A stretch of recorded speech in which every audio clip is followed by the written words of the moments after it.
Ei, boa tarde pessoal, tudo bom?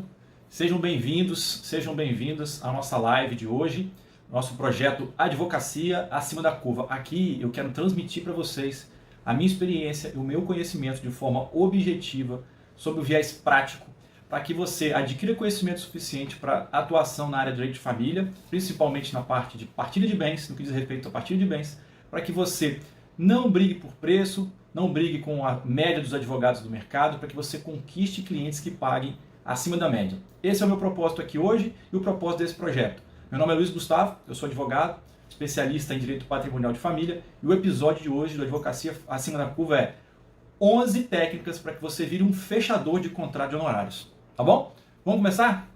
De forma objetiva? Bom, vamos lá. Gente, primeira coisa que precisa ter em mente é o seguinte, a gente precisa, de fato, abandonar essa ideia romântica, né, da advocacia, que a advocacia ela é uma ferramenta, um instrumento para a realização da justiça, ela é indispensável à democracia.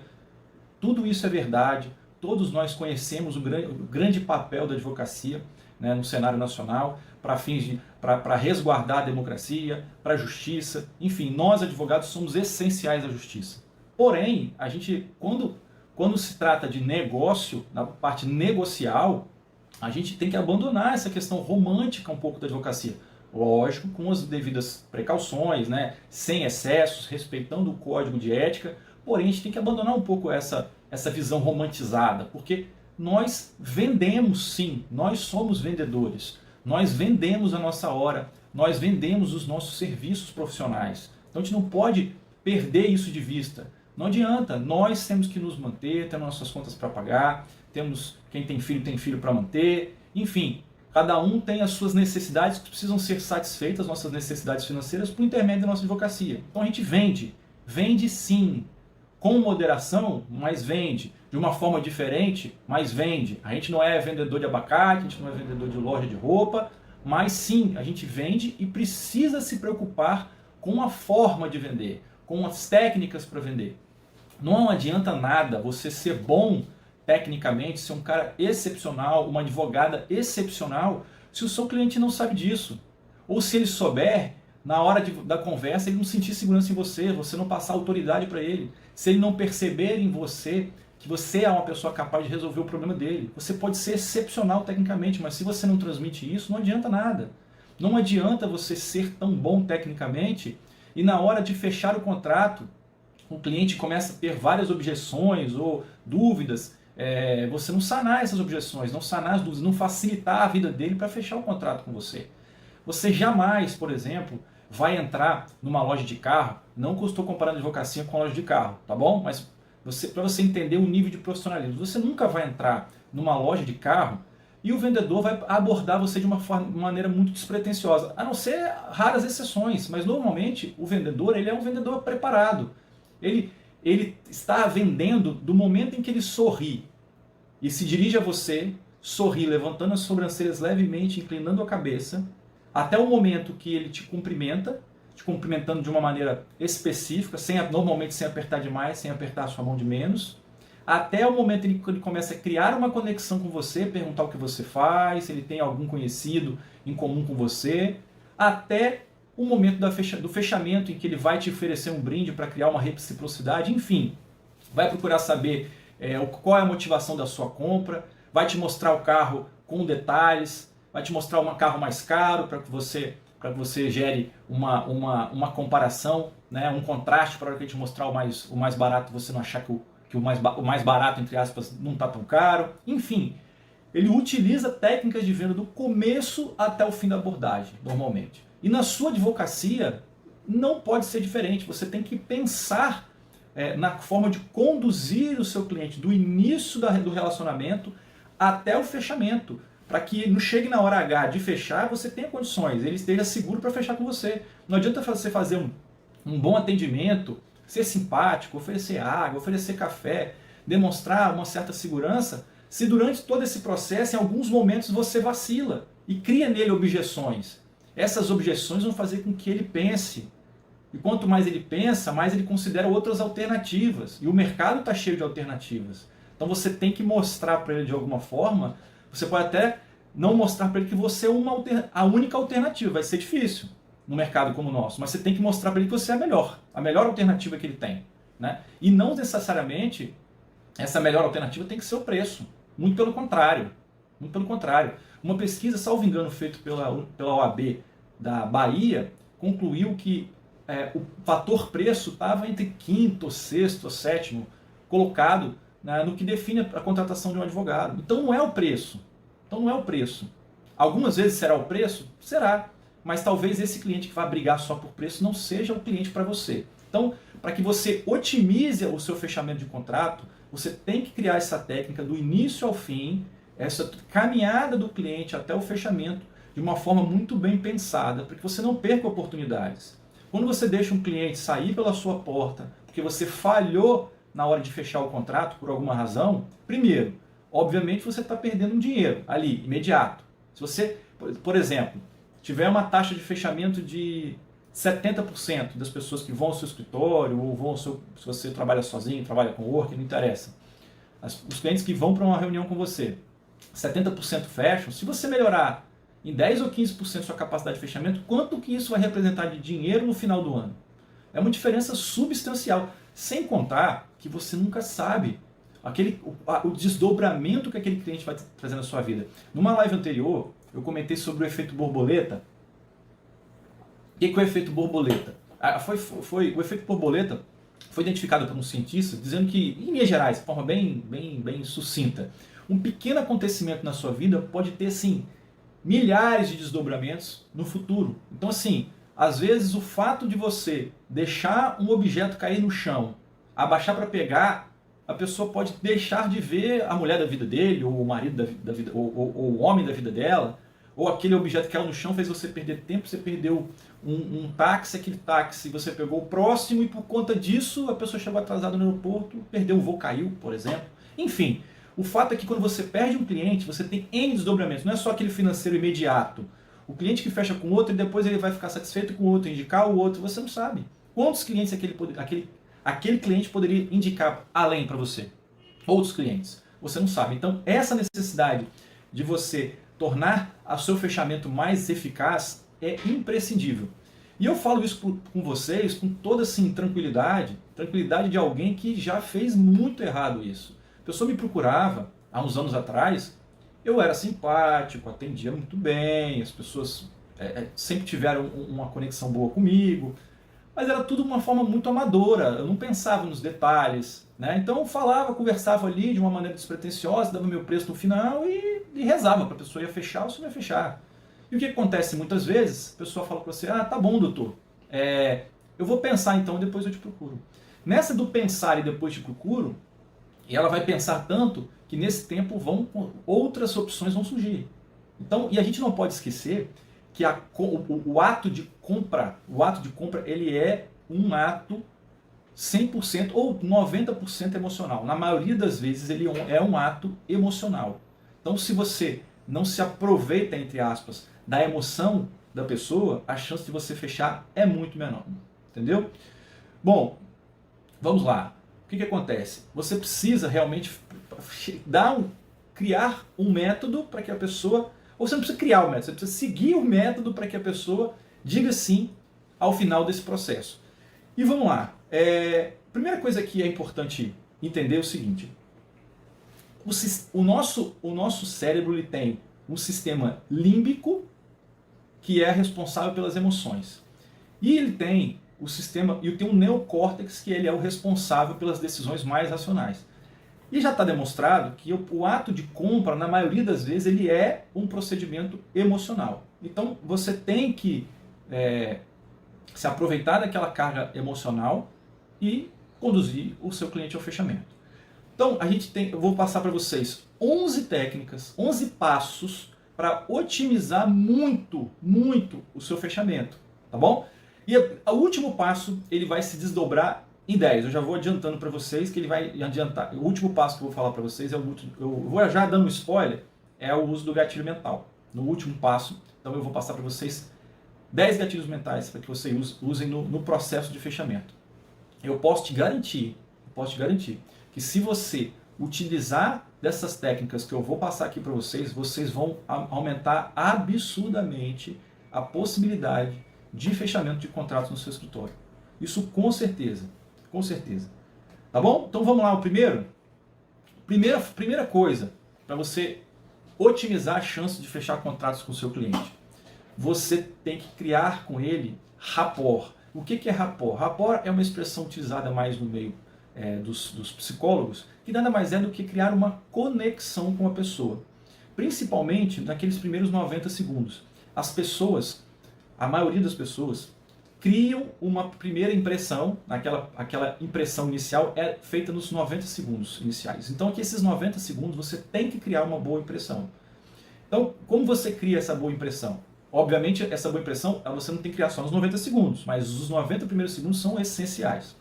E por que eles são essenciais? Porque como ela cria uma opinião sobre a sua pessoa dentro desses 90 segundos, a tendência da pessoa é que ela procure em você características para reforçar aquela primeira opinião que ela criou sobre você, para que ela seja coerente com ela mesma.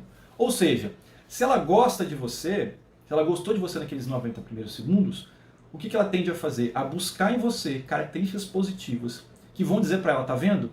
Você estava certo. Aquela impressão que você teve dele, que ele é um bom profissional, um cara legal, ou uma advogada legal, uma boa advogada, você está correto. Então a tendência dela é procurar coisas positivas. Quando a pessoa tem uma impressão ruim nesses 90 segundos, que é a hora que ela forma aquela opinião inicial, ela tem uma tendência inversa. Ela começa a procurar em você pequenos defeitos, entre aspas, ou pequenas características que ela vai atribuir como defeito para reforçar aquela opinião dela inicial. Tá vendo? Você estava certo. Esse advogado, essa advogada não é tão bom assim, ele não é tão seguro assim, ele não tem tanto conhecimento técnico assim. Então ela vai buscar essas informações em você. Então por isso que é importante que você tenha deixe uma boa impressão nos 90 primeiros segundos, tá bom? Então isso começa pela criação do rapport, criação da conexão. E para você criar conexão com a pessoa, existem várias técnicas de criação de conexão. Eu vou mencionar algumas delas aqui de uma forma sucinta, porque esse não é o objetivo da nossa live de hoje, da nossa aula de hoje. Eu vou fazer uma próxima, prometo para vocês, bem detalhada, falando sobre esse processo de criação de conexão com a pessoa no curso do primeiro atendimento. Como você faz para criar essa conexão com essa pessoa, para que ela fique sintonizada com você e chega ao final do atendimento, ela pensando, nossa, gostei dessa pessoa, é com ela que eu quero fechar, eu quero essa que vai ser minha advogada, esse que vai ser o meu advogado. Então, faz parte do processo de criação de conexão. Mas hoje nós vamos tratar das técnicas mais de fechamento. Mas a conexão, ela faz parte do processo de fechamento. Porque se chegar lá no final da sua consulta, a primeira boa impressão, a primeira impressão, melhor, não foi boa, e durante todo o processo ela não se conectou com você, isso vai afetar o fechamento lá no final, com certeza. Então o primeiro passo, a primeira técnica é criar essa conexão. Como é que você cria conexão com a pessoa? Primeiro, atendendo com um sorriso no rosto. Segundo, se levantando para atender a pessoa, conduzindo a cadeira de forma educada. Um aperto de mão, normalmente tem que ser um aperto de mão em que ele tenha mais ou menos a mesma pressão que a pessoa dá em você. Se a pessoa aperta um pouco mais, você aperta um pouco mais. Se ela aperta um pouco de menos, você aperta um pouco de menos. Olhar nos olhos da pessoa, estabelecer um contato visual com a pessoa é muito importante. Pesquisas demonstram que você tem que ter, para você ajudar a criar essa conexão, você tem que ter pelo menos 2/3 do tempo da conversa, você tem que manter um contato visual. Outra forma de você criar conexão com a pessoa é você ter uma escuta ativa, ou seja, você ouvir o que a pessoa de fato tem para dizer, evitar interrupções, fazer declarações empáticas, mostrar empatia pela pessoa, ter atenção plena. Essa também é uma forma de você criar conexão. Outra forma de você criar conexão, também que é extremamente importante, é você ter sintonia do estado de espírito. Se a pessoa chega até o seu escritório, por exemplo, a gente que atua no direito de família é muito comum, as pessoas estão passando por um problema familiar quando te procuram normalmente, né? Em raras exceções, elas chegam com um estado de espírito eufórico, felizes da vida, é muito difícil. Então quem atua como nós no direito de família, normalmente se depara com pessoas que te procuram já numa situação não muito bem psicologicamente, não muito bem, não estão muito felizes, enfim. A não ser casos raros de divórcio que são muito bem resolvidos, enfim. Mas a maioria das vezes é assim, a pessoa não está mega eufórica, muito tranquila, ela não está muito legal. Então, normalmente a pessoa chega, a pessoa que está assim, como é que ela faz? Normalmente ela fala mais devagar, mais pausado, mais baixo. Esse é o espírito da pessoa que não está muito bem psicologicamente. Ela fala assim, desse jeito, pausado. Você não precisa também entrar no clima dela, falar também assim com a pessoa, porque você também só vai piorar o estado de espírito dela. Mas você também não pode criar uma situação muito contrastante. Se a pessoa chega no seu escritório falando assim, e você começa a gesticular, falar alto, rir, dar gargalhada, ninguém se sente bem assim. Imagina você triste. Para pra pensar, imagina você triste, chateado, procura um amigo. Aí você começa a conversar com seu amigo, pô, cara, ou com uma amiga, poxa, meu marido, meu namorado não gosta mais de mim, tá com outra, super triste, e você, nossa, eu realmente estou acabado, estou muito triste. Aí a pessoa, nossa amiga, é mesmo? Poxa, não sei o que, começa a gesticular e fala alto e dá gargalhada. Não, mas você vai superar isso e não sei o que, começa a rir. Você vai ficar assim, gente, você vai ficar muito incomodado com essa situação. É uma discrepância de comportamento do seu em relação ao dela, que isso vai te incomodar, ainda que isso seja de maneira subconsciente, mas vai te causar um incômodo. Então, se o seu cliente chega num estado de espírito ruim ou mediano, você tem que procurar manter mais ou menos o padrão, preferencialmente um pouco acima dele, para que no curso do diálogo ali, da sua conversa, você consiga ir elevando aos poucos o padrão dele. De repente você vai aumentar o nível de sorriso, sorrir um pouquinho mais, ou às vezes você vai encaixar uma piada, alguma coisa um pouco mais que vai extrair dele um sorriso para melhorar o espírito dele. Né? Ou então você vai dar uma frase de apoio, enfim. Você não precisa entrar na mesma sintonia que ele, porque senão vocês vão se afundar juntos. Mas você também não pode estar lá muito acima do nível dele. Então você tem que ter uma sintonia de estado de espírito com o seu cliente. Tá bom? Então assim, primeira regra para você otimizar a chance de fechamento de contrato, criar conexão, criar rapport. E eu dei aqui para vocês alguns exemplos disso. Eu sugiro que vocês, eu não sei se vai ser a próxima, estou pensando ainda, se vai ser a próxima ou se vai ser na outra, mas provavelmente será a semana que vem que eu vou fazer uma aula específica sobre isso, só sobre criação de rapport, de conexão com o cliente. Nós vamos tratar assim de passo por passo, da hora que o cliente entra na porta do escritório até a hora que termina o atendimento. O que você deve fazer e o que você não pode fazer para perder a conexão com o cliente. O que você deve fazer para criar conexão, o que você não pode fazer para perder a conexão com o cliente. Isso vai otimizar o fechamento de contrato no final, com certeza. Mas isso, como eu falei, é um tema para a próxima live, que é muita coisa para falar. Mas você já tiver uma ideia geral aqui, que já vai te ajudar. Tá bom? Próximo tema, próxima técnica, você descobrir qual é o BATNA do seu cliente. O que é BATNA, Luiz? O que é BATNA? Best Alternative to a Negotiate Agreement. Isso se chama BATNA, que é a melhor alternativa possível do seu cliente caso não haja um acordo com você. Você percebeu?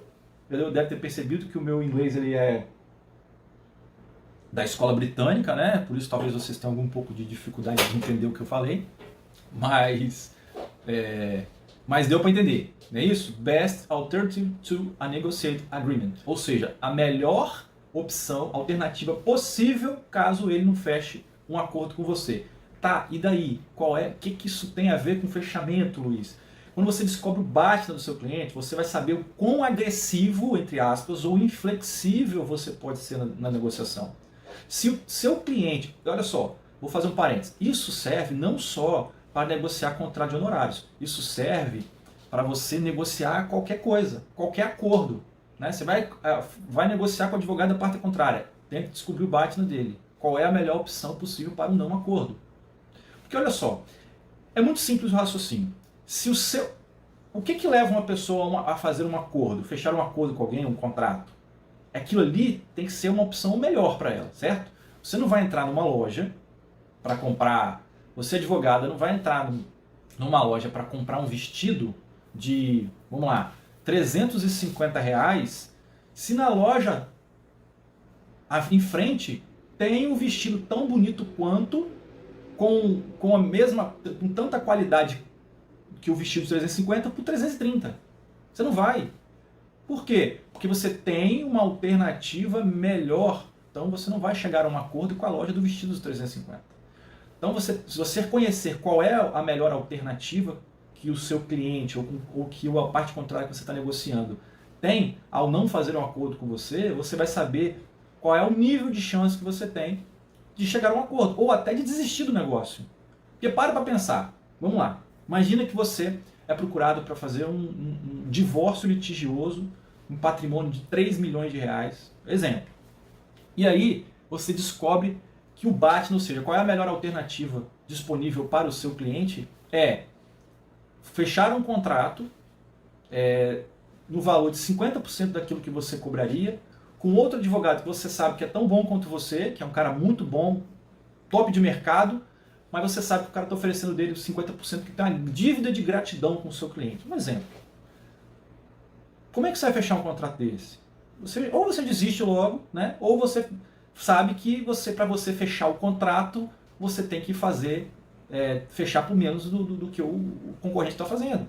Porque o seu cliente tem uma relação de confiança com esse outro advogado, o advogado é muito bom e está oferecendo 50% do preço. Então você tem duas alternativas, ou desiste, fala para o seu cliente que infelizmente você não pode cobrir aquela oferta, né, mas que ele está muito bem representado, sempre valorizando o colega, e que infelizmente pelos seus custos e tudo mais você não tem como assumir cobrir aquela proposta, ou então esteja disposto a fazer por menos. Ou então utilizar uma outra alternativa para convencer o seu cliente que aquela alternativa não é muito boa, que às vezes ele vai contratar um advogado que é muito bom, mas tem um vínculo emocional com ele, isso pode atrapalhar, enfim.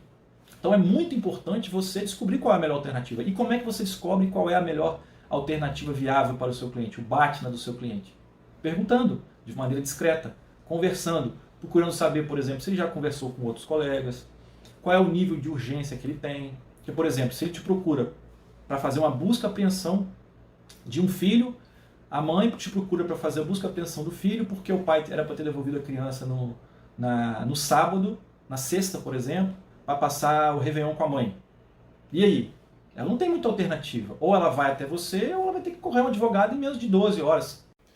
Por exemplo, seu cliente te procura para fazer uma busca-apreensão, a véspera de um Réveillon, por exemplo. Qual é o BATNA dele? O BATNA dele é ruim. Qual é a outra opção que ele tem? Né? Dada a urgência das circunstâncias. Procurar um outro profissional, faltando poucas horas para o Réveillon? É um exemplo. Procurar a Defensoria Pública? Então ele tem um BATNA ruim. E aí você sabe que até onde você pode chegar na negociação. O quanto você pode ser, volto a dizer, agressivo, entre aspas, o quanto você pode manter o seu preço, o quanto você pode usar de mais gatilhos de autoridade para poder fechar por um preço interessante. Então, resumindo, tentar descobrir o BATNA do seu cliente é extremamente importante para que você tenha mais sucesso na sua negociação. Bom, e como eu falei, a forma de você descobrir o BATNA do seu cliente é perguntando, conversando, não perguntando de forma direta, mas perguntando assim, conversando sutilmente, tentando extrair essas informações dele. E algumas perguntas eu quero passar para vocês que são interessantes para poder tentar obter essa informação. Por exemplo, qual é o nível de autoridade que você tem para ele?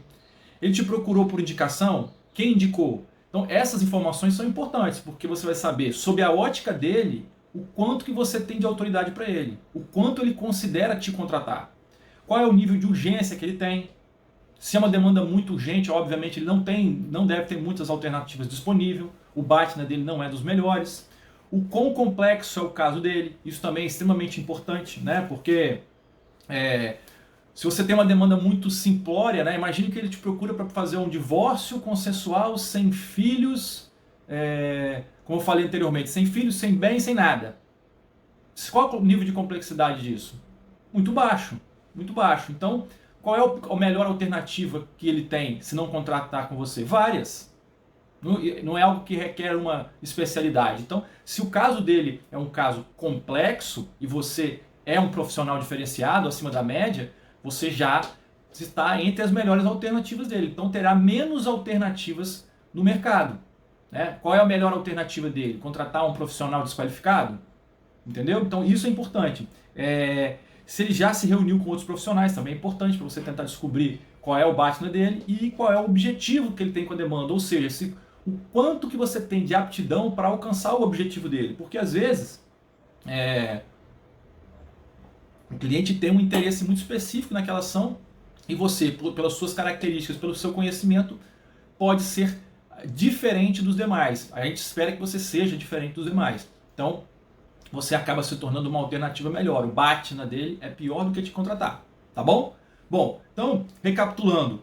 O que a gente viu até agora? A criação de rapport, que é extremamente importante. A definição do BATNA, ou seja, qual é a melhor alternativa para um não acordo que o seu cliente tem, né? Ou seja, para eventualmente não te contratar. E vamos agora para os próximos tópicos que são extremamente importantes para que você otimize o fechamento de contrato. Terceiro, tenha previamente definido o seu preço hora mínimo e médio. Isso é muito importante. Por quê? Porque, como eu falei no início, o nosso propósito é o quê? Criar diferenciais para captar clientes que não lutem por preço, ok? Mas a gente tem sempre que considerar possibilidades, como eu falei, qual é o BATNA do cliente, quais são as alternativas disponíveis que ele tem. E você tem que saber qual é o seu valor mínimo de preço, porque o seu mínimo hora. E aí, você definir qual será o valor mínimo que você pode cobrar numa ação ou o valor médio.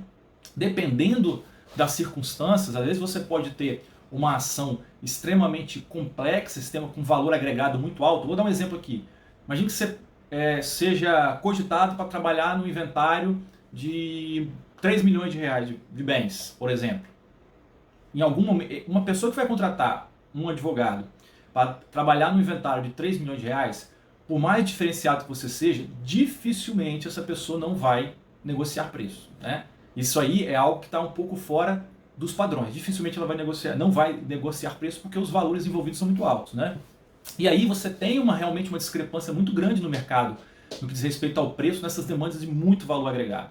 Então é importante que você tenha o seu valor hora mínimo e médio para que você tenha eventual flexibilidade na negociação. Porque se você não souber, você não vai saber até onde você pode chegar. Porque às vezes a gente se engana, somente quando está no início da carreira, eu já fiz muito isso. A gente pensar no número, valor, olha, eu vou ganhar X, 3 mil, 4 mil, 5 mil, 10 mil. A gente não pensa no médio e no longo prazo. A gente pensa só no valor, no dinheiro. E às vezes não pensa na quantidade de horas que aquilo vai tomar de você, né? Se você pretende ter um bom padrão de vida, você tem que saber qual o seu valor de honorários hora para que você atinja aquele patamar. Se você quer um advogado, que você tem como meta a médio prazo ganhar, por exemplo, 20 mil reais, você tem que fazer a conta. Quanto que você tem que ganhar por hora para você tirar 20 mil reais no mês? Dá 200 reais? Dá um exemplo. 200 reais? 300 reais? Então você não pode trabalhar em nenhuma demanda que demande de você um número de horas que no final, você calculando, o preço recebido vai ser inferior a esses 200 ou 300 reais que você vai definir como valor mínimo. Então isso é extremamente importante para você fechar um contrato. Para você ter esses padrões, esses parâmetros para poder negociar com o seu cliente caso seja necessário. Volto a dizer, o objetivo é atingir a autoridade, transmitir a autoridade para o cliente para que ele não negocie preço, para que ele pague acima da média. Mas a gente também não vive num conto de fadas. A gente sabe que por mais autoridade que você transmita, vai ter cliente que vai negociar preço. Tem gente que negocia preço de tudo. Uma caixa de fósforo o cara negocia. Pelo prazer, tem gente que tem prazer na negociação. Às vezes não é nem que você não transmitiu autoridade suficiente. Ele vai te contratar de qualquer jeito, ele já definiu que vai te contratar, ele já viu que você é a solução para ele, ele viu autoridade em você, mas tem gente que não consegue deixar de negociar.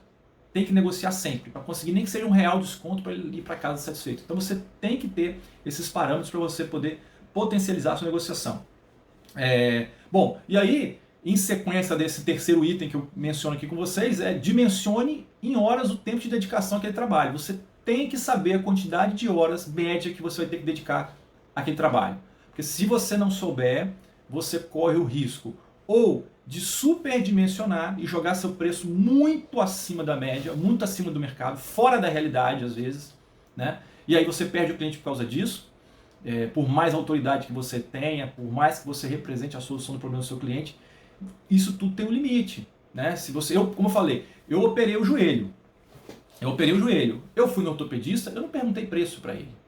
Ele era um especialista. Agora, se ele chegasse para mim e falasse que ele precisava de R$1 milhão para operar meu joelho, aí, meu caro, eu eu ia ter que procurar uma solução. Tá muito, por melhor que ele seja, é um valor estratosférico. Estou dando um exemplo assim um pouco fora do padrão, um pouco absurdo, para que vocês tenham uma noção.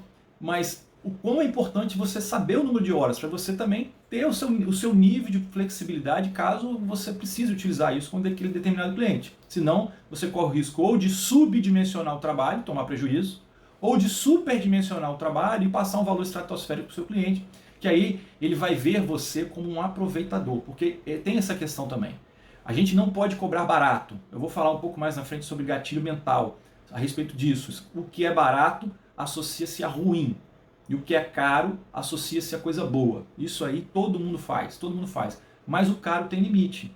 Tem limite, porque o caro, uma coisa é ser caro, uma coisa é você atingir o nível da exploração. Se o cliente se sente explorado, ele provavelmente não vai te contratar, vai buscar uma alternativa e depois vai falar mal de você. Tá bom? Então, vamos para o outro item. Evite negociar com pessoas que não estão autorizadas a negociar. É comum também a gente ser procurado, advogado familiarista ser procurado, ou às vezes por um irmão, ou às vezes por um procurador, ou às vezes a esposa procura por um marido que quer se divorciar, ou melhor, uma companheira que procura por um ex-marido, para o companheiro se divorciar da ex-esposa, coisas desse gênero. E às vezes a gente gasta uma energia danada tentando transmitir autoridade, utilizando gatilhos mentais, negociando com quem não tem o poder de decisão. E aí o que você faz? Você queima cartucho. Porque aquela pessoa, ela vai levar uma informação para quem decide, vai levar informação seca. Ou seja, você ficou ali gastando energia, passando para ela, transmitindo toda a sua autoridade, utilizando gatilhos mentais, que a gente vai falar um pouco mais à frente sobre isso. E ela, quando eu vou chegar para quem decide, fala assim, olha, eu conversei com o doutor fulano que o preço é X. Ele só vai ver preço, ele não vê valor. Ele não vê valor do seu trabalho, a pessoa que decide. Por quê? Porque ela não conversou com você. Porque você gastou energia com outra pessoa. Entendeu? Então isso é uma situação muito importante, definir quem é o tomador de decisões. Então, essa questão do tomador de decisões, vou dar um exemplo aqui claro para vocês. Eu atendi uma cliente, não tem muito tempo, essa cliente a respeito de um processo de inventário. Nós conversamos assim por algumas horas lá no escritório, e aí, o que acontece? Depois de muita conversa, ela se mostrou muito satisfeita, interessada em me contratar, e de fato me contratou, mas não naquele momento. O que aconteceu? O processo de inventário envolvia ela, a mãe e o irmão. Ela e a mãe estavam em consenso, ou seja, eu advogo para ela e para a mãe. Só que para fechar o contrato, ela precisava da mãe estar presente, a mãe decidir. Então quem era o tomador de decisão? A mãe. Ah, Luiz, você fez o contrário, você gastou energia com quem não decidia. Nesse caso não exatamente, porque as duas tinham poder de decisão. Na verdade, a filha que ia convencer a mãe de contratar, mas a decisão final era da mãe. Então foi necessário o quê? Eu identificar quem era o tomador de decisões, ela chamou a mãe para uma próxima reunião, e na reunião seguinte o que eu fiz? Eu canalizei todos os meus esforços para poder atender a mãe, passar para ela todas as informações, transmitir totalmente a minha autoridade, quebrar objeções, que eu vou falar sobre isso no tópico seguinte. Então, evite negociar com pessoas que não estão autorizadas a negociar, a fechar, tá bom? Tente sutilmente identificar as objeções que o cliente tem e pode ter em relação à sua contratação. Isso também é extremamente importante. Às vezes, a gente se preocupa em atender e falar coisas boas e em transmitir autoridade, mas a gente esquece de um detalhe. Qual é o detalhe? Todo cliente, ou quase todo cliente, ele cria alguma espécie de objeção em relação a você, por mínima que seja.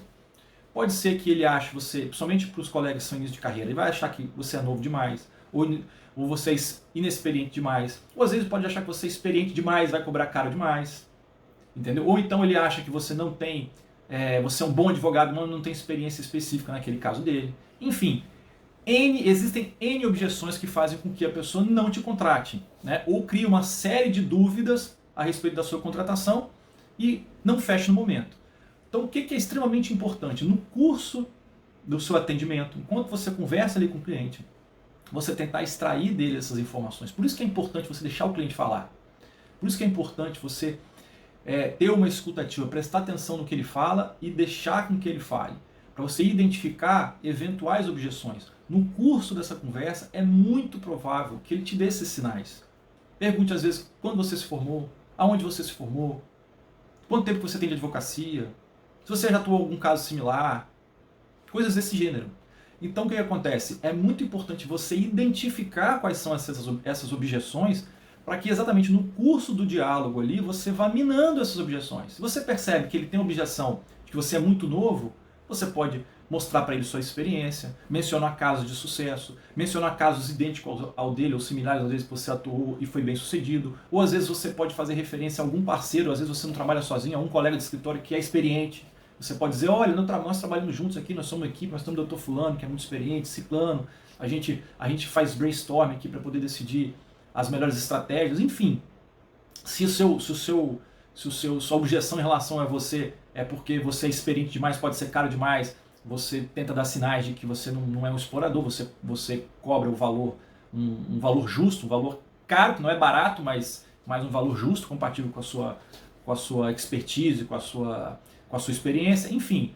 Identifique as objeções para que no curso do diálogo você consiga ir minando essas objeções, eliminando essas objeções. Porque se chegar ao final, quando você der o preço, o seu cliente ainda tiver essas objeções, ele não vai fechar. Se ele tiver na cabeça dele aquela dúvida que você é experiente o suficiente para cuidar do caso dele, se no curso do seu diálogo você não mostrou para ele que aquela objeção inicial dele é infundada, ele chegar no final com dúvida, ele não vai fechar. Então, é extremamente importante você identificar essas objeções.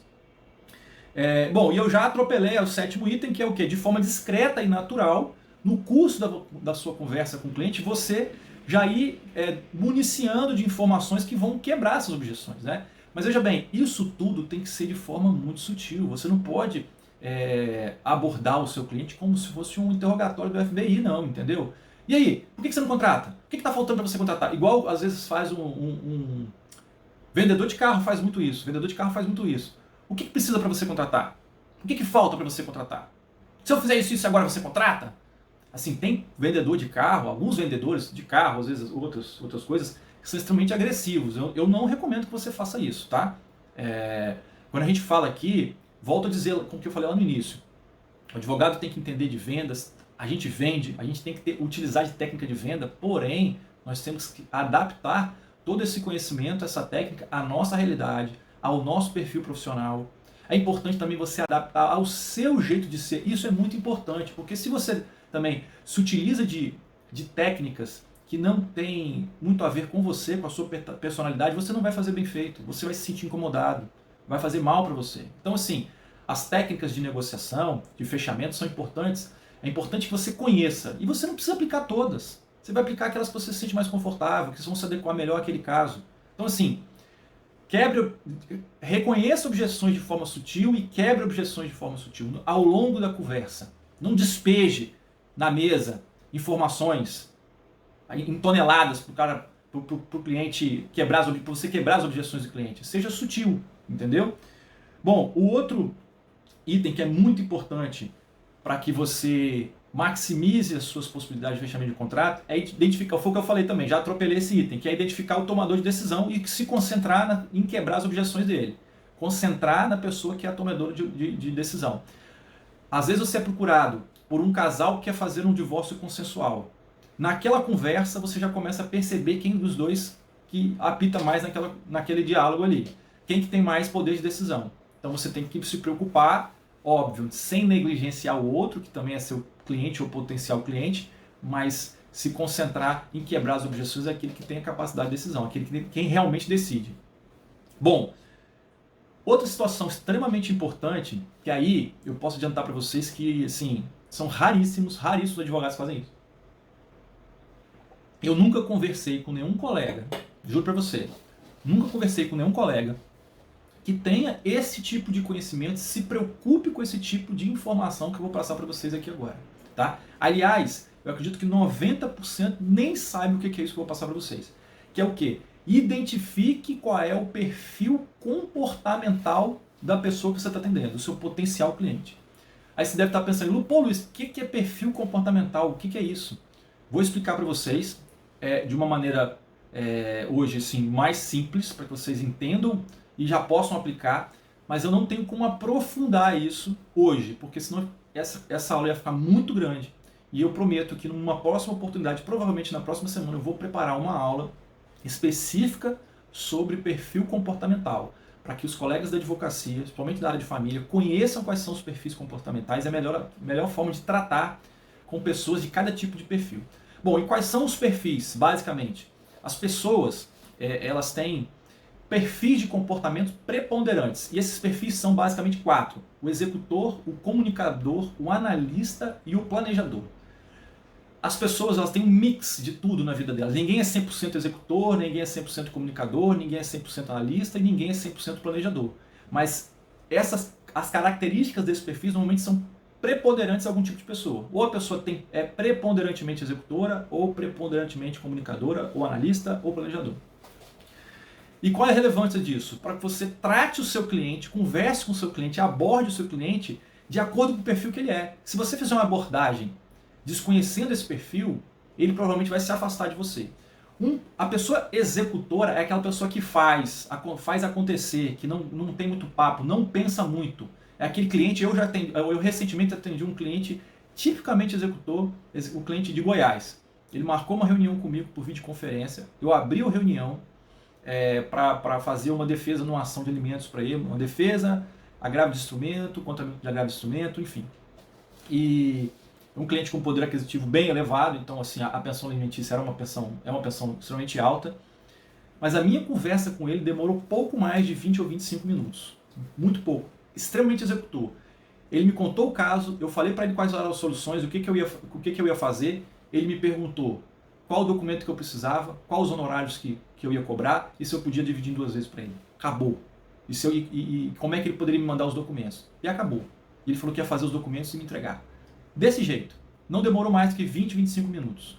O cara executou. Se eu ficasse lá conversando, dando 1000 detalhes, sabe por quê? Porque o judiciário, porque isso, porque aquilo, porque essas possibilidades, sabe como é? Que os alimentos, eles dependem do binômio necessidade, possibilidade. Ele ia ficar de saco cheio, ia me cortar e provavelmente ia criar uma objeção com relação à minha pessoa. Não ia criar rapport com ele. Voltando no assunto do rapport. Né? Identificar o perfil comportamental é importante para você criar rapport. Né? Se você não entra em sintonia com o seu cliente, fica difícil. Então o cara que é executor, ele quer informação objetiva, direta, rápido. É desse jeito esse cliente que eu atendi. O comunicador, ele quer falar. É um cara que fala muito, ele gosta de atenção, ele necessita de atenção, então ele fala bastante, ele gesticula muito, gesticula pra caramba, fala pra caramba, requer atenção. Então um executor, se você não dá atenção para ele, você não deixa ele falar, se você interrompe esse cara, acabou. Ele realmente não vai simpatizar com você, não vai criar conexão com você, você terá sérios problemas para fechar contrato com um cliente comunicador que você não deixou ele falar ou que você cortou, você interrompeu. Já o analista, como o próprio nome diz, é aquela pessoa que analisa tudo, é extremamente detalhista, quer saber dos mínimos detalhes, do que vai acontecer, do que pode acontecer, o que você vai fazer, um cronograma. Recentemente também eu atendi uma cliente analista, muito insegura, e eu percebi claramente que ela era uma analista. E qual foi o resultado? O que eu fiz para poder deixá-la confortável? Expliquei para ela quais eram os trâmites dos processos, o trâmite do processo, quais eram os detalhes, quais eram as medidas que eu ia tomar, passo a passo. Olha, primeiro eu vou fazer isso, depois eu vou fazer isso, depois eu vou fazer isso. O meu planejamento, a minha estratégia é essa e essa. Se eu não fizesse isso para essa cliente analista, eu tenho certeza que ela não me contrataria. Ela sairia do escritório extremamente angustiada, indecisa e provavelmente poderia até me contratar, mas ela ia fazer 1000 considerações antes de me contratar. Por quê? Porque eu não dei a ela, não a tratei como ela gostaria de ser tratada pelo fato de ser analista. Entendeu? Voltando ao assunto do comunicador, lembrei de um caso aqui interessante. Eu atendi um cliente e ele começou a falar, ele quer se divorciar, na verdade ele já se separou de fato da ex-esposa já há algum tempo e começou a contar os desentendimentos com a esposa, falando que essa ex-esposa inclusive era atriz e tudo mais. Eu falei para ele, olha, você evite entrar em conflito com ela, que provavelmente é uma pessoa que gosta de falar, que gosta de ter atenção. Às vezes quando ela te agride é porque ela quer ter sua atenção, e se ela quer que você realmente retruque para poder a discussão ir proliferando, então não faça isso. Enfim, dei alguns conselhos para ele, e ele, nossa, você conhece ela? Eu falei, não conheço, mas quando você falou que ela era atriz, que ela gostava de falar muito, eu perguntei para você se ela gesticulava muito, você falou que sim, eu perguntei para você algumas características dela, você me confirmou, e eu cheguei à conclusão que ela tem um perfil comunicador, e a pessoa que é comunicadora, ela age dessa maneira. Ele, caramba, mas é exatamente dessa maneira. Então, ele percebeu que eu tenho um conhecimento que vai acima, um pouco acima da média, talvez de outro advogado que ele tenha conversado, tá bom? E o planejador, como o próprio nome diz, é um cara que gosta de planejar tudo, que tem preocupação também com detalhes, também é um pouco inseguro, entendeu? Se você não der para ele o passo a passo das coisas como vão acontecer, ele vai ficar inseguro. É um cara que vai pensar muito, é uma pessoa que vai pensar demais também antes de executar, antes de te contratar, precisa de informações a mais. Então, se você não conhecer esses 4 perfis, né, como é que é o comportamento mais ou menos padrão desses 4 perfis, você terá dificuldade às vezes de fechar contratos, entendeu? Ou melhor, se você conhecer, você vai potencializar muito o fechamento de contrato. Se você pega um executor que você começa a falar demais, o cara começa a ficar cansado. Ele começa a achar você chato. E aí, quando ele perde essa conexão com você, vou voltar lá no início da nossa conversa. O que ele vai fazer? Ele vai chegar à conclusão que você é um cara meio chato. Você é uma advogada chata, um advogado chato, que fala demais, que não está entregando aquilo que ele quer ouvir. Aí ele vai começar a ficar até inseguro, porque você fala demais, ele é executor, ele gosta de fazer as coisas e você está vendo que você não é o perfil dele. Que você é um cara que não executa, que fala muito e executa pouco. Ele pode achar isso de você. Então é importantíssimo você conhecer o perfil comportamental. Mas é o que eu falei, é um assunto muito, muito legal, muito interessante, muito importante. Eu tenho certeza que se você conhecer melhor esses 4 perfis comportamentais, o seu trato com o cliente vai mudar muito e a sua chance de fechar contrato vai aumentar demais, demais. Mas é um assunto que realmente não dá para a gente abordar hoje. Vamos tratar disso em outra aula, eu prometo para vocês. Provavelmente na próxima semana, que a gente vai aprofundar. Nós vamos ficar uma hora e pouco falando sobre isso, com bastante detalhe, tá bom? 10ª técnica para fechamento de contrato. Quando o tempo de negociação for prejudicial para você, encerre a negociação. O que é isso? Você tem que prestar muita atenção. Como eu falei em 2 ou 3 tópicos anteriores, existem pessoas que são muito inseguras, ou porque são muito seguras, ou porque têm a mania de negociar demais tudo. Então, assim, essas pessoas negociam em demasia. Às vezes você transfere muita autoridade, né? Você transfere toda a autoridade para a pessoa, você torna a pessoa segura, mas elas negociam em demasia. E às vezes tem gente que negocia, vai uma vez no seu escritório, 2, 3, 4, ou então faz por ligação, ou que seja por videoconferência, enfim. Às vezes a pessoa tem 4, 5 encontros com você para poder fechar um contrato. E quando você vai ver, você está negociando com uma pessoa 4, 5 encontros para fechar um contrato de R$1.000. Não faz o menor sentido. Por isso que eu digo que é importante você voltar ao assunto de dizer para você que é muito importante que você saiba o seu preço do seu honorário hora. Para você saber até onde você pode perder tempo com certas negociações. Você não pode ficar de um cliente que está negociando com você um contrato de R$1.000, às vezes, o cara ficar 3, 4, 5 horas se reunindo com você. Não dá. É prejuízo para você. Então, se o cara vai ficar 3, 4, 5 horas para negociar, vai ser um certo momento, você vai ter que chegar assim, olha, infelizmente, o preço é esse, ponto, não tem mais o que negociar com você. Né? Você vai ter que chegar para o cliente em algum momento e falar para ele, olha, eu não tenho mais, acho que eu esclareci todas as dúvidas que você tinha, a gente não tem, eu preciso que você realmente agora decida a respeito da contratação ou não. Dessa forma bem mais incisiva, porque senão você fica 1, 2, 3, 4, 5 vezes conversando com a pessoa, você vai tomar prejuízo. Quando você vê, se ele te contratar, você já está no prejuízo. Quantidade de horas que você gastou com ele. Tá bom? Bom, agora vem a última técnica, mas assim, das mais importantes. E ela se desmembra em outros, acho que 8 itens. 8 itens. Que é o que? Facilite a decisão do seu cliente utilizando gatilhos mentais. O que são gatilhos mentais? Vamos lá, eu preciso explicar isso para você entender. Com detalhes. O nosso cérebro ele tem basicamente 2 sistemas responsáveis pelo processamento de informação, que é o sistema límbico, que é o sistema responsável pelas informações de cunho emocional, e o neocórtex, que é responsável pelas informações de cunho mais racional. A maioria esmagadora das decisões de compra elas são tomadas pelo sistema límbico, ou seja, pelo sistema emocional. As compras que nós fazemos, as aquisições, as contratações, na maioria das vezes, elas são feitas pelo sistema emocional. E pesquisas demonstram o seguinte, que nós, em 90% das vezes aproximadamente, nós decidimos, ou para ser melhor, mais preciso, 85% das vezes, nós decidimos de forma emocional, primeiro, e depois buscamos razões, aspectos racionais para justificarem a nossa decisão emocional. Ou seja, vou dar um exemplo aqui para vocês. Eu, particularmente, eu de 2 em 2 anos mais ou menos, eu sou picado pela mosca da troca do carro. É o mosquito da troca do carro. De 2 em 2 anos eu começo. Putz, preciso trocar o carro. Pô, quero trocar o carro. E normalmente eu já tenho um carro em mente, é aquele carro que eu quero comprar. E aí eu fico, pô, preciso trocar o carro, né? E decido trocar o carro. Só que eu decido 100% emocionalmente. E depois eu começo a me justificar. Aí eu falo com minha esposa, pois é, né? Então eu vou trocar o carro. Mas você não acha? Pois é, eu tô precisando, né? Porque o carro já tá precisando fazer manutenção, o carro já tá com uns tantos quilômetros rodados, e bababá, e o carro já tá... esse carro vai sair de linha, e vou perder valor, esse carro já, no mercado, já é um carro que, como já não vai parar de fabricar, a tabela FIPE dele vai despencar, enfim. Eu começo a buscar justificativas racionais para aquela decisão que eu já tomei. Então a maioria das pessoas é assim. E os gatilhos mentais ajudam a você ir até o foco emocional, a feridinha emocional da pessoa e tocar na feridinha emocional da pessoa para ajudar a tomar esse tipo de decisão mais rápido. E outra coisa que é preciso entender para você entender o sistema do gatilho mental é o seguinte. O nosso cérebro ele está o tempo todo criando mecanismos para você gastar menos energia. Esse é o sistema da criação de hábitos, por exemplo. O que é um hábito?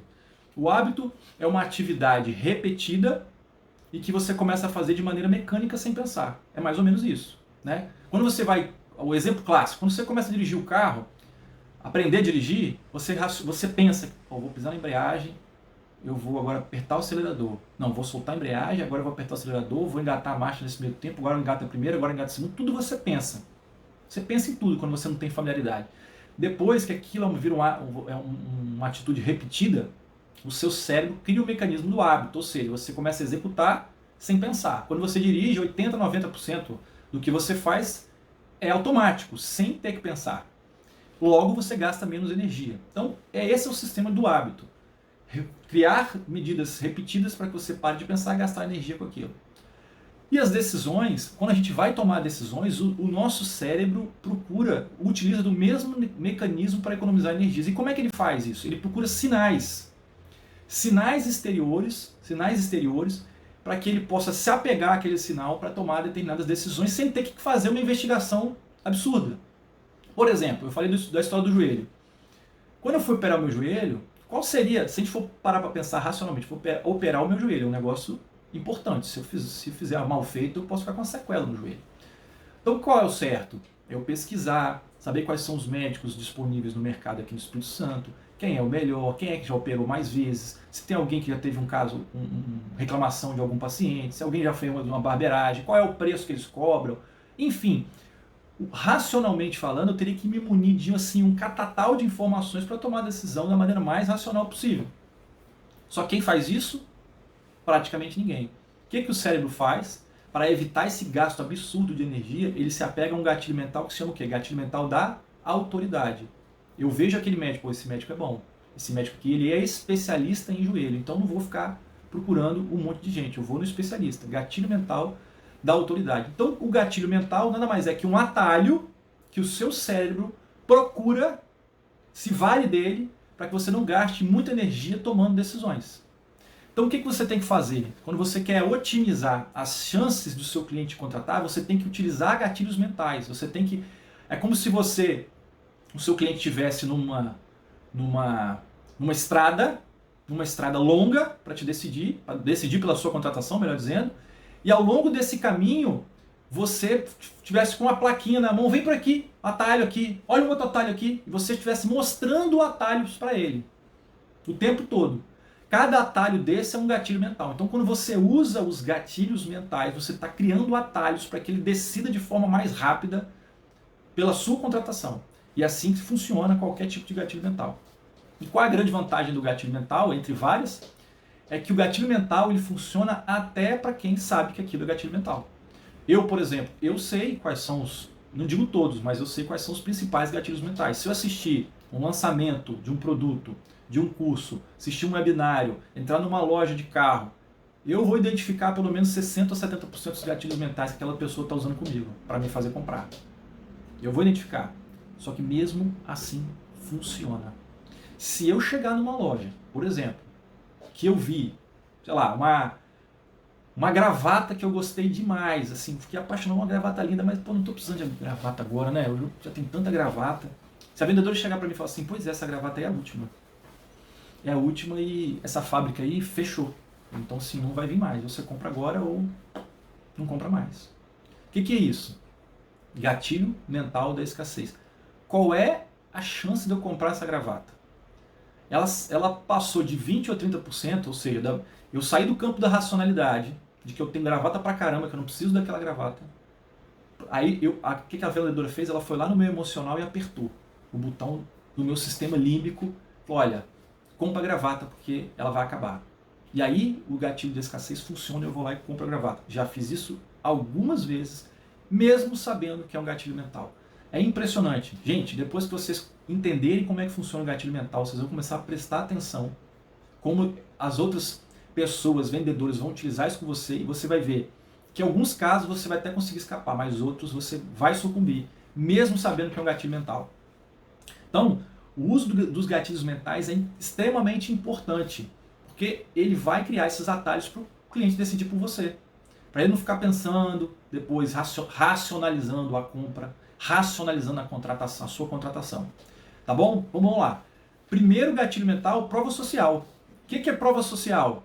Um exemplo clássico, prova social. Restaurante com fila e restaurante sem fila. Isso é prova social.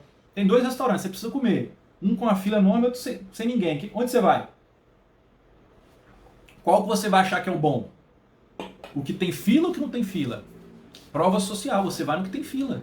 Então assim, tente utilizar de gatilhos mentais da prova social. Como que o advogado pode utilizar de gatilho mental da prova social?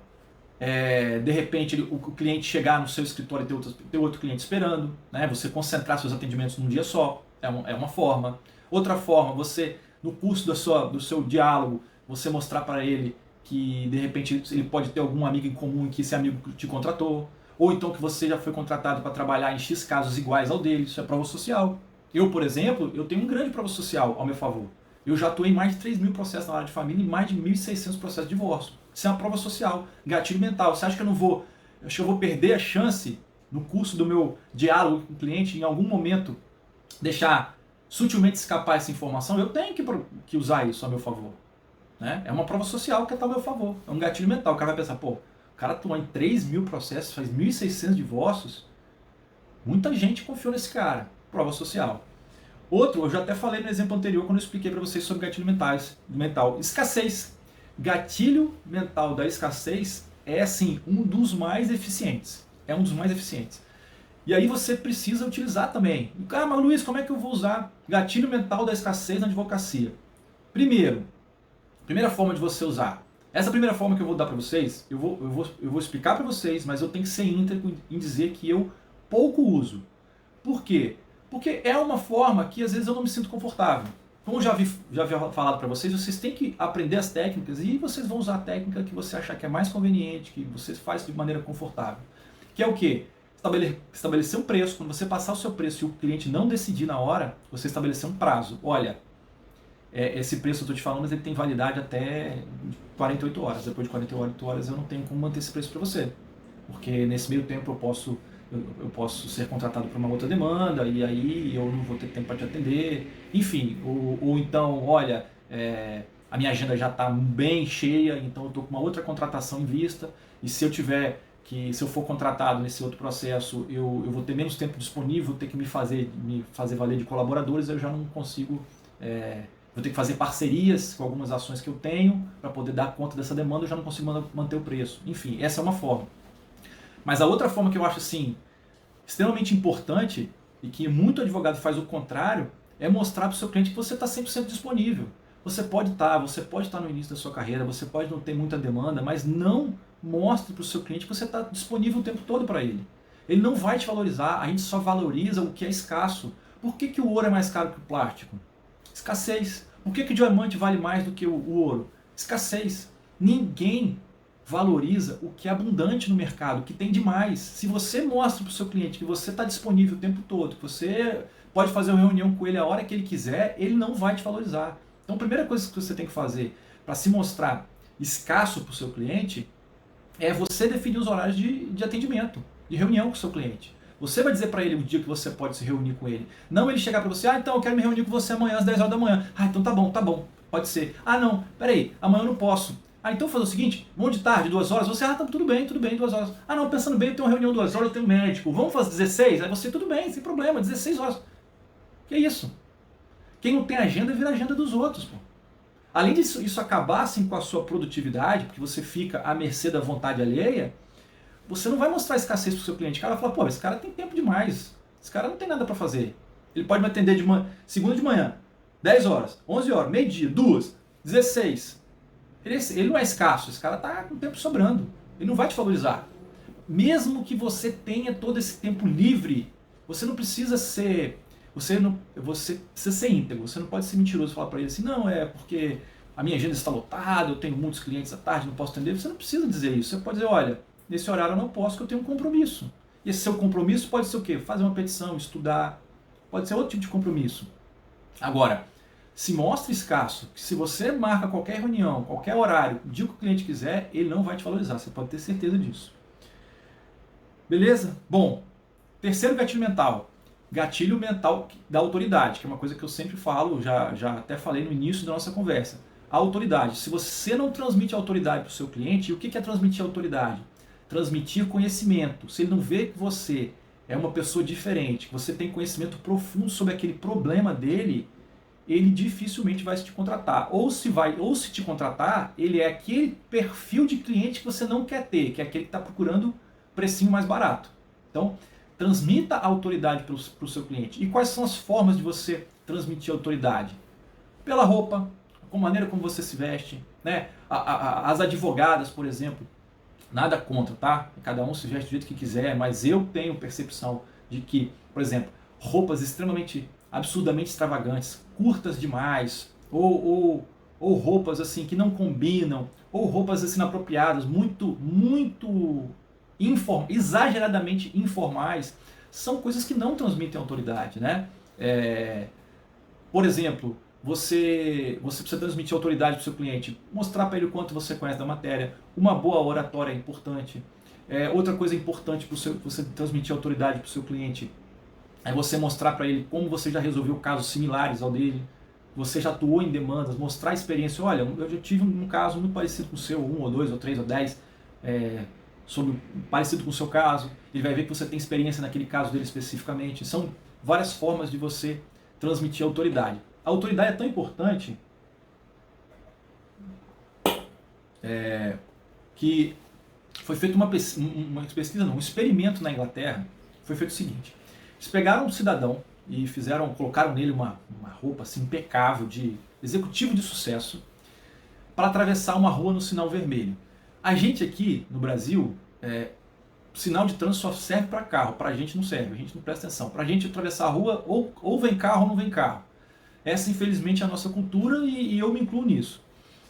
Já na Europa não é muito bem assim. Lá eles têm a percepção de que o sinal, né, ele é para o carro e é para o pedestre. Então, em alguns países principalmente, eles não atravessam. Se o sinal não estiver verde para o pedestre, eles não atravessam. Então o que eles fizeram? Salvo engano, foi na Inglaterra. Colocaram um cidadão com essa roupa impecável e ele atravessou no sinal vermelho. X pessoas foram atrás dele. Pegaram o mesmo cidadão, em outro horário, trocaram a roupa dele e colocaram uma roupa informal nele. Ele foi lá e fez a mesma coisa, atravessou. Adivinha qual foi a situação que mais pessoas seguiram, mesmo para fazer besteira? Quando ele estava impecavelmente vestido. Aquilo transmitiu autoridade para as pessoas. Então, se ele é uma pessoa que tem autoridade, que é aparentemente um empresário de sucesso, enfim, fez isso, eu faço também, vai atrás. Então, sim, a autoridade, ela influencia muito no comportamento e na decisão das pessoas. Só para você ter ideia, volta aqui também no assunto vou voltar no assunto do meu joelho. Por que eu operei com o médico que eu operei? Autoridade. Eu tinha um problema, meu joelho.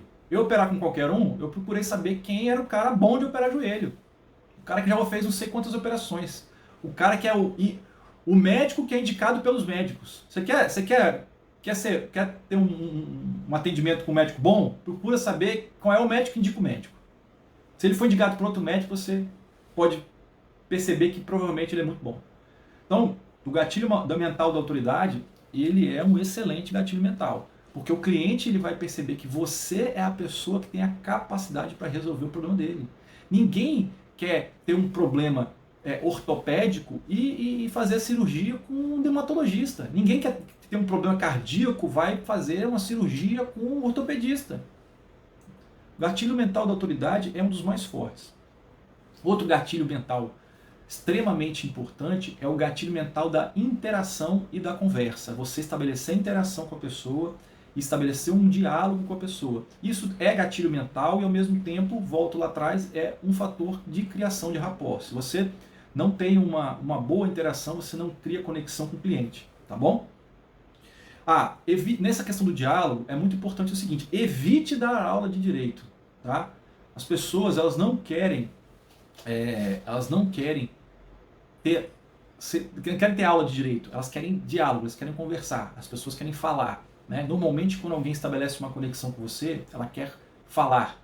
Somente na área de família, o cliente dificilmente ele vai te procurar para ouvir mais do que falar, ele quer falar mais do que ouvir. Então é importante que você ouça muito o seu cliente e estabeleça esse diálogo com ele. E também não adianta você exagerar nessa tentativa de criação de conexão, exagerar no excesso de amenidades, né? Ou melhor, exagerar nas amenidades. Você conversar demais sobre amenidades, ficar dando muita volta, também é uma coisa que incomoda o cliente, irrita o cliente. Ele quer ser bem tratado, ele quer criar uma conexão com você, é importante você criar uma conexão, mas isso existe uma medida certa. Também não pode exagerar nos papos, nas conversas paralelas, né, que não tenham relação direta com aquele assunto que a gente procurou, tá bom? Outro gatilho mental, por incrível que pareça, é o preço. Foi o que eu falei com vocês agora há pouco. Preço. A gente associa, todo mundo associa barato com ruim, caro com bom. Não tem jeito.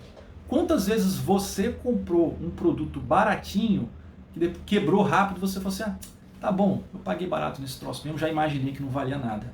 Eu já fiz isso várias e várias vezes. E eu tenho certeza que você fez. Não tem jeito. Todo mundo associa barato com ruim, caro com bom. Isso é para todo mundo. Não tem jeito. Então, valorize o seu preço. Quando você coloca o preço muito baixo, você está dando um indicativo para o seu cliente que você não presta, que você não tem qualidade. Ele vai associar. Ele vai associar. Se você coloca um preço mais elevado e mostra para ele a autoridade, ele vai valorizar o seu trabalho. Ele vai, não, esse cara é bom. Esse cara é bom. Entendeu? Então não caia nessa cilada de querer cobrar barato, porque você vai dar um tiro no pé. Eu fiz um treinamento durante a pandemia e a trainer estava comentando exatamente sobre isso. Ela na verdade ela é trainer de uma organização muito maior, né? Ela não foi contratada individualmente por mim, mas ela presta serviços individuais também, e ela estava falando nesse treinamento, explicando exatamente o que aconteceu com ela. Ela tinha um preço X, que eu não sei qual é, e ela conversando com um grande amigo dela, que tinha uma visão empresarial muito legal e tal, e falou para ele, olha, eu não sei mais o que fazer, porque eu estou com a minha agenda lotada, mas eu não estou conseguindo ganhar muito dinheiro e eu não consigo atender mais do que eu estou atendendo, né? E o meu serviço é muito bom e tudo mais.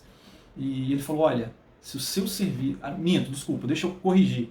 Ela atendia, mas não estava com a agenda lotada. Ela atendia uma quantidade razoável de pessoas com um preço mais baixo, mas não estava com a agenda lotada e ela estava com dificuldade de encher a agenda dela. E ela conversou com essa pessoa, com esse amigo, e falou, olha, se sua entrega, se o seu serviço é tão bom quanto você me fala, você está cobrando barato demais. E o que acontece? As pessoas não vão acreditar que você entrega o que você entrega pelo preço que você oferece.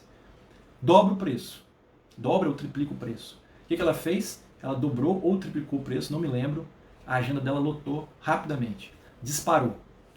Ela simplesmente lotou a agenda porque ela dobrou ou triplicou o preço. Agora eu confesso que eu não me lembro se ela dobrou ou triplicou. O fato é que ela aumentou o preço e ela passou a ser muito mais contratada. Por quê? As pessoas associaram. Não, ela oferece isso, ela oferece um produto muito bom e o preço é X, é compatível. Então as pessoas acreditaram que o serviço dele era realmente bom.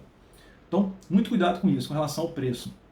Outro gatilho mental extremamente importante que você pode utilizar com o seu cliente para fins de contratação e também utilizar nas suas petições é o gatilho mental da especificidade. Quanto mais específico você for nas suas informações, mais as pessoas tendem a acreditar no que você está falando.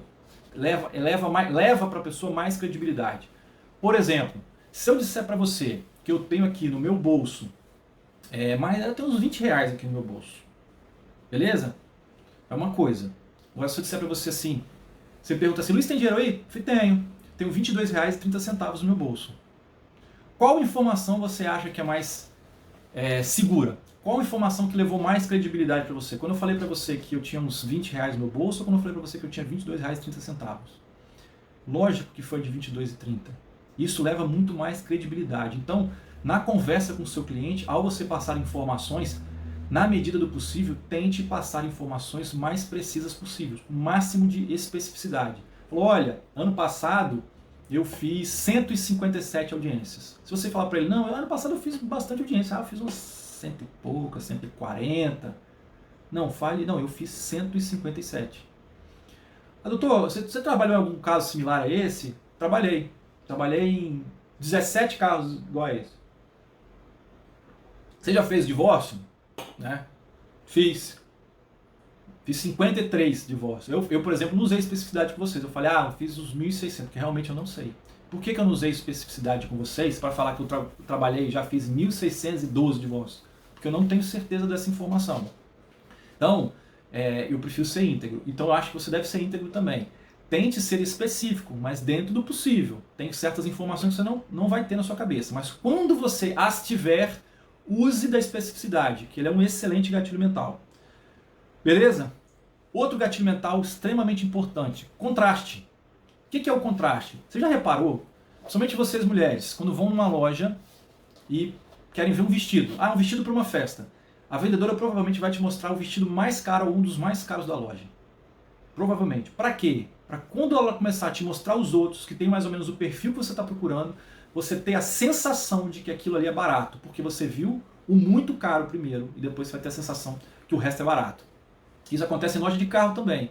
Porque quando você vai na loja de carro, eles te colocam para você dirigir. No carro de test drive nunca é o carro pelado, que não tem nada. O mais simples da categoria. Nunca é. Sempre o top do top do top de linha com todos os itens de série.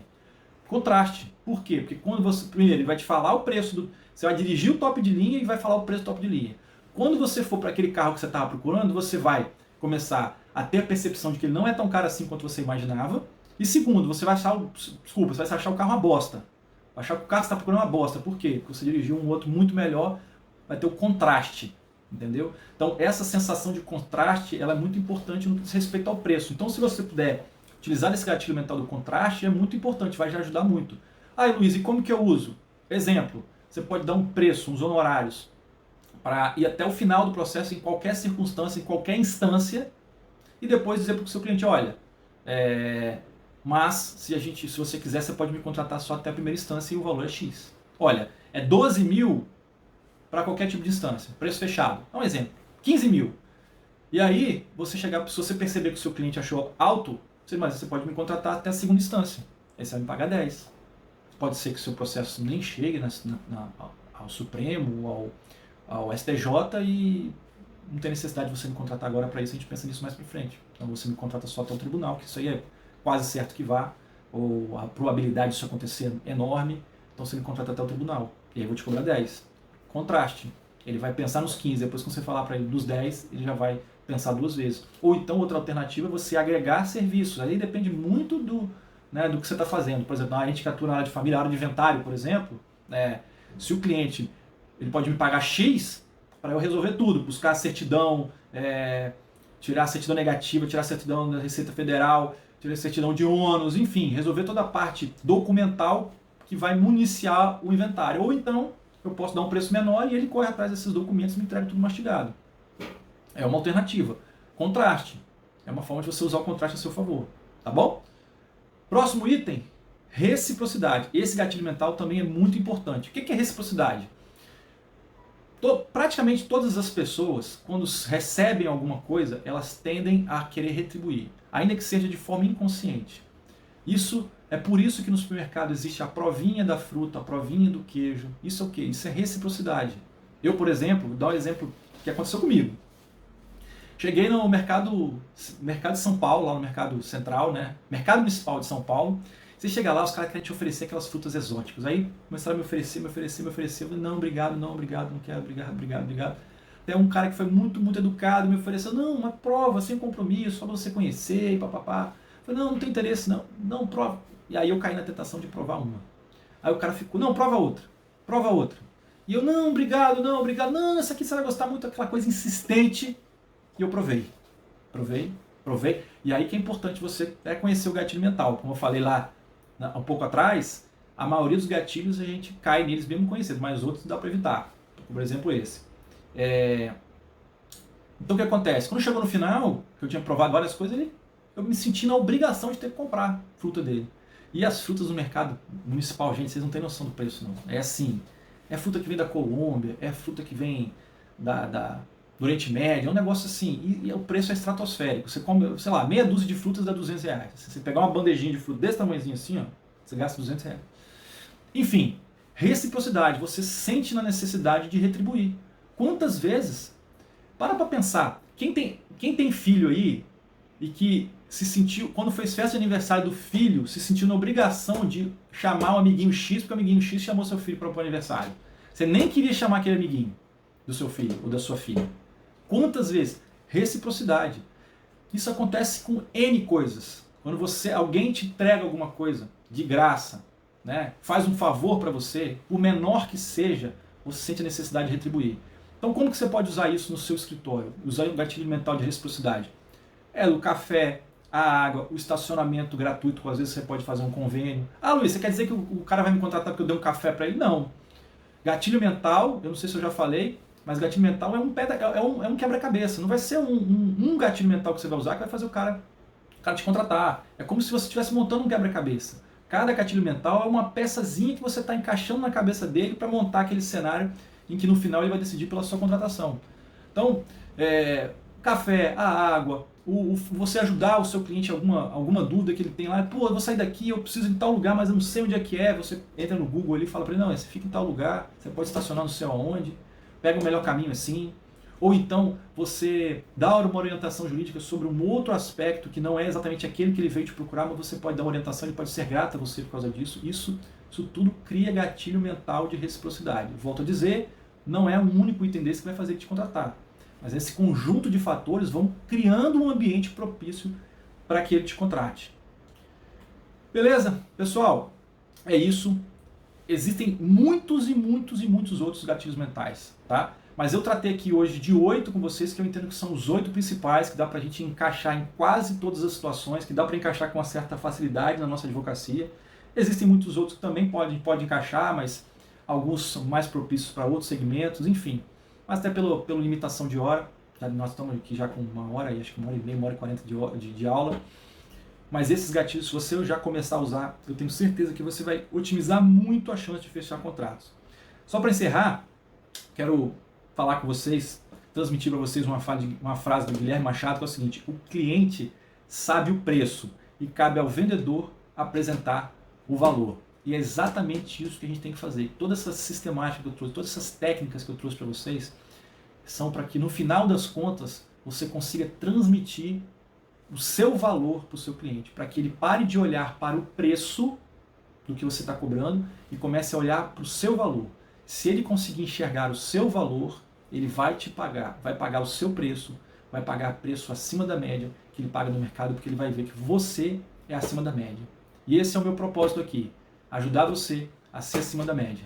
Tá bom? Muito obrigado. Obrigado por terem ficado aqui, obrigado por assistirem essa aula até o final.